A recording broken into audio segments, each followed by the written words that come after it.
ගරු රවුෆකින් මන්ත්‍රීතුමා ඔබතුමාට විනාඩි 23ක් කාලයක් තියෙනවා. அதே நேரம் இங்கு வளமையைப் போல எங்களுடைய சகோதர பாராளுமன்ற உறுப்பினர் கோடீஸ்வரன் அவர்கள் கதைக்கின்ற போது கல்முனை வடக்கு பிரதேச செயலகத்தின் தரம் உயர்த்தல் விஷயம் சம்பந்தமாக சில விஷயங்களை இங்கு ஆக்ரோஷமாக முன்வைத்தார். இது வளமையாக தமிழ் தேசிய கூட்டமைப்பின் உறுப்பினர்கள், குறிப்பாக தமிழரசு கட்சியின் இன்றைய உறுப்பினர் கோடீஸ்வரன் உட்பட பலரும் இது சம்பந்தமாக பல தடவைகள் கதைத்திருக்கிறார்கள், இந்த சபையிலும் சபைக்கு வெளியிலும். இது குறித்து நான் சிறிய விளக்கம் ஒன்றை கொடுக்க வேண்டும். இது எடுத்த எடுப்பிலேயே இதை 90களிலே அமைச்சரவையில் அங்கீகாரம் கொடுக்கப்பட்ட விவகாரம் ஏன் இதுவரையும் செய்யப்படவில்லை? 33 வருடங்களுக்கு மேலாக கல்முனை வடக்கு செயலகத்தை தரமுயர்த்த விடாமல் அரசியல்வாதிகள் தலையீடு செய்கிறார்கள், அதனால் இது நடப்பதில்லை என்றெல்லாம் குறை கூறப்படுகிறது. உண்மைக்கு புறம்பான இந்த விஷயம் சம்பந்தமாக நான் உண்மையான விளக்கம் ஒன்றை கொடுக்க வேண்டும். இது சம்பந்தமாக முஸ்லிம் காங்கிரசும் தமிழரசு கட்சியினரும் பல தடவைகள் நாங்கள் எங்களுக்குள்ளே பேசி இதை தீர்த்துக் கொள்வதற்கு முயற்சித்திருக்கிறோம். இது ஒரு எல்லை பிரச்சினை சம்பந்தமான விவகாரம் மாத்திரமல்ல. நண்பர் கோடீஸ்வரன் குறிப்பிட்டது போன்று 29 கிராம சேவகர் பிரிவுகள் கல்முனை வடக்கு பிரதேச செயலகத்துக்குள்ளாக வருகின்ற போதிலும் கூட அதே அளவிலான பிரதேச கிராம சேவகர் பிரிவுகள் முஸ்லிம் பிரிவிலும் அடங்குகிறது, கல்முனை பிரதான பிரிவிலும் அடங்குகிறது என்பது உண்மைதான். ஆனால் 29 கிராம சேவகர் பிரிவுகள் தலா இருக்கத்தக்கதாக 70% நிலப்பரப்பு இந்த 29 தமிழ் பிரதேச செயலக பிரிவுக்குள் இருக்கின்ற காரணத்தினால் தான் பாரிய எதிர்ப்புகள் அந்த பிரதேசத்து முஸ்லிம் மக்களுக்கு மத்தியில் எழுந்திருக்கிறது. இது சம்பந்தமாக ஒரு எல்லை பிரச்சனையை தீர்த்துக் கொள்வதற்காக இந்த கிராம சேவர் பிரிவுகள் சம்பந்தமான மீள் நிர்ணயம் ஒன்றை செய்ய வேண்டும் என்கின்ற விவகாரம் ஏற்கனவே தீர்மானிக்கப்பட்ட சம்பந்தமான சில விதப்புரைகளும் செய்யப்பட்டிருக்கின்றன. இது சம்பந்தமான ஏற்கனவே பல தடவைகள் அம்பாறை செயலக மட்டத்திலும் தேசிய எல்லை நிர்ணய ஆணைக்குழுவினாலும் இது சம்பந்தமான விவகாரங்கள் முன்னெடுக்கப்பட்டிருக்கின்றன. இவற்றை செய்யாமல் இது சம்பந்தமான பிரச்சனைகள் எங்கு எப்படி எல்லையை விடுவது எல்லையை பிரிப்பது என்பது சம்பந்தமான பிணக்குகள் இருக்கிறது. இதை நாங்கள் பேசி தீர்த்துக் கொள்ள வேண்டும். 2 சமூகங்களுக்கு இடையிலே இருக்கின்ற ஒரு பாரிய பிரச்சனையாக இது மாறாமல் இதை நாங்கள் தீர்த்துக் கொள்வதற்கு இணக்கபூர்வமான முயற்சிகளில் பல தடவைகள் நாங்கள் ஈடுபட்டிருந்தோம். கடந்த அரசு காலத்திலே வஜ்ர அபேவர்த்தன அமைச்சராக இருந்த போது பல தடவைகள் கூடி பேசி நாங்கள் இதுக்கு ஒரு தீர்வு காண முடியுமா என்ற முயற்சி செய்த போதும் அது பலன் தரவில்லை என்பது சம்பந்தமாக நாங்கள் கவலை இருக்கிறோம். இருந்தாலும் இதை பலாத்காரமாக பாராளுமன்றத்திலே அழுத்தி கதைப்பதன் மூலம் மாத்திரம் தீர்த்துக் கொள்ள முடியாது. தமிழ் முஸ்லிம் மக்கள் அதற்கான பிரதிநிதிகள் ஒன்றாக அமர்ந்து அரசாங்கத்தின் அமைச்சு அதிகாரிகளோடு பேசி இதற்கு நிரந்தர தீர்வை காண வேண்டும்.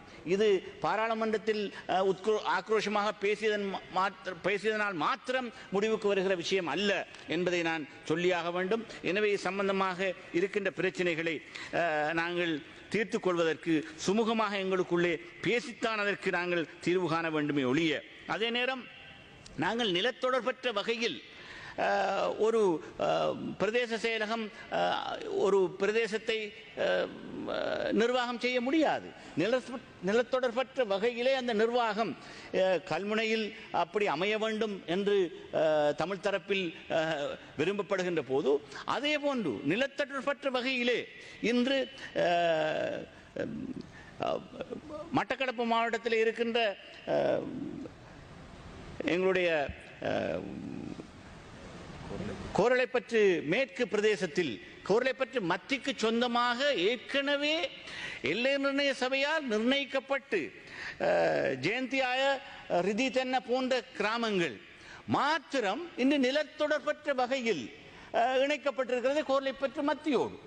இது வேண்டுமென்று ஒரு அமைச்சரவை பத்திரத்திலே சொல்லப்பட்டிருக்கின்ற விவகாரத்துக்கு மாற்றமாக ஏற்கனவே தீர்மானம் எடுத்து ஒரு ஆணைக்குழுவும் பரிந்துரை செய்திருக்கத்தக்கதாக அது சம்பந்தமான வர்த்தமான அறிக்கை அறிவித்தலை வெளியிடாமல் வேண்டுமென்று அதை தவிர்த்து கொண்டு 11 கிராம சேவர் பிரிவுகள் அடங்கலாக இருக்கின்ற இந்த கோரளைப்பற்று மத்தி பிரதேச செயலகத்தின் எல்லைகள் சம்பந்தமான பாரிய பிரச்சனை இருக்கிறது.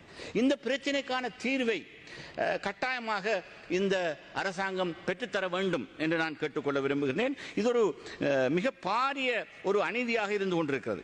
ஏனென்றால் 2000 ஆண்டு ஜூலை 13ஆம் தேதி எடுக்கப்பட்ட அமைச்சரவை தீர்மானம், பனம்பழம ஆணைக்குழுவினால் எடுக்கப்பட்ட அந்த தீர்மானம் குறிப்பாக கோர்லைப்பற்று தெற்கு பிரதேச செயலகத்துக்கு 18 கிராம சேவர் பிரிவுகளும், கோர்லைப்பற்று மத்தி பிரதேச செயலகத்துக்கு 11 கிராம சேவகர் பிரிவுகளும் எல்லை நிர்ணயம் செய்யப்பட்டு அது சம்பந்தமான முடிவுகள் எடுக்கப்பட்டிருக்கிற நிலையில் வேண்டும் என்று கோர்லைப்பற்று தெற்கு கிட்டத்தட்ட 686 சதுர கிலோமீட்டர் நிலப்பரப்பை தங்களுடைய ஆளுகைக்குள் வைத்துக் கொண்டிருக்கின்ற போது கோர்லைப்பற்று மத்திக்கு சொந்தமான இந்த ஆணைக்குழுவின் பரிந்துரையின் மேல் அவர்களுக்கு உரித்தாக இருக்க வேண்டிய கோர்லைப்பற்று மத்திக்கு உரித்தாக இருக்க வேண்டிய 240 சதுர கிலோமீட்டர் நிலப்பரப்பை முழுமையாக ஆளுகை செய்ய முடியாத ஒரு நிலவரம் இன்று இந்த கோர்லைப்பற்று மத்தி பிரதேச செயலகத்துக்கு ஏற்பட்டிருக்கிறது. இது வெறுமனே இப்போதைக்கு 7.78 சதுர கிலோமீட்டருக்கு மட்டுப்படுத்தப்பட்டிருக்கிற மிக மோசமான சட்டபூர்வமற்ற முறையில் மட்டக்களப்பின் அரச நிர்வாகம் இந்த விகாரம் சம்பந்தமாக நடந்து கொள்கிறது என்பதும் மிக பாரதூரமான விஷயம். இப்படியான எல்லை பிரச்சனைகளை பரிந்துரை செய்யப்பட்டிருக்கின்றவாறு இதை வர்த்தமானில் பிரசுரித்து இதற்கான பிரச்சனையை நிர்வாக ரீதியாக இருக்கின்ற பிரச்சனை இதன் மூலம் என்ன நடக்கிறது என்றால் சில கிராம சேவர் பிரிவுகளுக்கு 2 கிராம சேவர்கள் இருக்கிறார்கள். அதே நேரம் இன்னும் ஒரு விஷயத்தை நான் சொல்லியாக வேண்டும். ஓட்டமாவடி பலநோக்கு கூட்டுறவு சங்க வளாகத்தில் கடந்த ஆட்சி காலத்தில் அமைக்கப்பட்ட கலாச்சார மண்டப கட்டிடம் இன்னும் முழுமை பெறாது வெறும் கம்பிக்கூடாக காட்சியளிக்கிறது. கடந்த ஜனாதிபதி தேர்தல் பிரச்சாரத்தின் போது அதிமேதகு ஜனாதிபதி அவர்கள் அன்று ஒரு ஜனாதிபதி வேட்பாளராக அந்த பிரதேசத்துக்கு போன போது இது சம்பந்தமாக பேசியிருந்தார். இந்த மாதிரி நிறைய பிரச்சனைகள் இருக்கிறது. அதே போல இந்த பிரதேசத்திலே நீண்ட காலமாக பிறப்பு பதிவுகள் வாழைச்சேனை வைத்தியசாலை ஊடாக ஓட்டமாடி பிரதேச செயலகத்தில் பதியப்பட்டு வந்த நிலையில் அவை தற்போது கோர்லைப்பற்று பிரதேச செயலகத்துக்கு மாற்றி அமைக்கப்பட்டுள்ளது. இது முழுக்க இனவாதத்துடன் செய்யப்பட்ட செயலாக மக்கள் பார்க்கிறார்கள். உண்மையில் வாழைச்சேனை வைத்தியசாலை கோர்லைப்பற்று மத்தி பிரதேச எல்லைக்குள் அமைந்திருப்பதனால் குறித்த பதிவு விடயங்களை மேற்கொள்ளும் அதிகாரம் கோர்லைப்பற்று மத்தி பிரதேச செயலகத்துக்கு வழங்கப்பட்டிருக்க வேண்டும். அதற்கான பல நியாயமான காரணங்கள் இருந்த நிலையில் அவைகளை புறக்கணித்து இவ்வாறான நடவடிக்கைகளை இனவாத நோக்குடன் கடந்த ஆட்சியில் இருந்த சில அரசியல்வாதிகள் மேற்கொண்டிருந்தார்கள். எனவே இந்த பிறப்பு பதிவு சம்பந்தமான விவகாரத்தையும் வேண்டுமென்று பலவந்தமாக பறித்தெடுத்திருக்கின்ற விவகாரம், அதை கோர்லைப்பற்று தெற்கு பிரதேச செயலகத்தோடு சேர்த்து விட்டிருக்கின்ற விவகாரமும் அந்த பிரதேசத்து மக்கள் மத்தியில் விசனத்துக்குரிய விஷயமாக நீண்ட காலமாக கதைக்கப்பட்டு வருகின்ற விவகாரம், அதையும் கவனத்தில் எடுத்து அதற்கான தீர்வுகளை பெற்றுத்தர வேண்டும் என்று அமைச்சரிடத்திலே நான் கோரிக்கை விடுக்க விரும்புகிறேன். அதேபோல கல்லிச்சை கிராமத்திலிருந்து யுத்த காலத்தில் வெளியேறியவர்கள் அவர்களுக்கான சகல வசதிகளும் கூடிய மீள் குடியமத்திற்கான நடவடிக்கைகளை அரசாங்கம் மேற்கொள்ள வேண்டும். கல்லிச்சை பிரதேசத்தில் இருந்து புலிகளுடைய அனர்த்தம் நிகழ்ந்த காலத்தில் யுத்தம் நிகழ்ந்த காலத்திலே வெளியேறிய இந்த மக்கள் மீள குடியேறுவது சம்பந்தமாக மீள் குடியேற்றத்துக்கான வசதிகளை அந்த பிரதேச மக்களுக்கு செய்து கொடுப்பதில் பிரதேச செயலகத்தினூடாக பல கோரிக்கைகள் விடுக்கப்பட்ட போதும் இன்னும் மத்திய அரசாங்கத்தின் கவனத்துக்கு அது ஒழுங்காக சென்றடையவில்லை.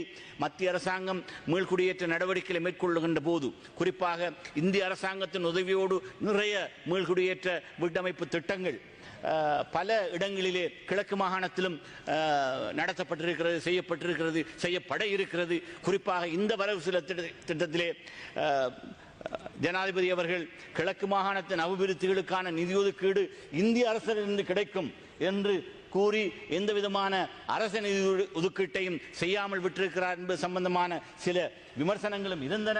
எனவே இந்த விவகாரங்கள் நடைமுறைப்படுத்தப்படுகின்ற போது இந்திய அரசினாலோ அல்லது எமது அரசாங்கத்தின் ஒதுக்கீட்டினாலோ வீடமைப்பு திட்டங்கள் மீள்குடியேற்றத்துக்காக அமைத்துக் கொடுக்கப்படுகின்ற போது கல்லிச்சை பிரதேச மக்களுக்கும் அதற்கான அந்த நடவடிக்கைகளை செய்து தர வேண்டும் என்று கேட்டுக்கொள்ள விரும்புகிறேன்.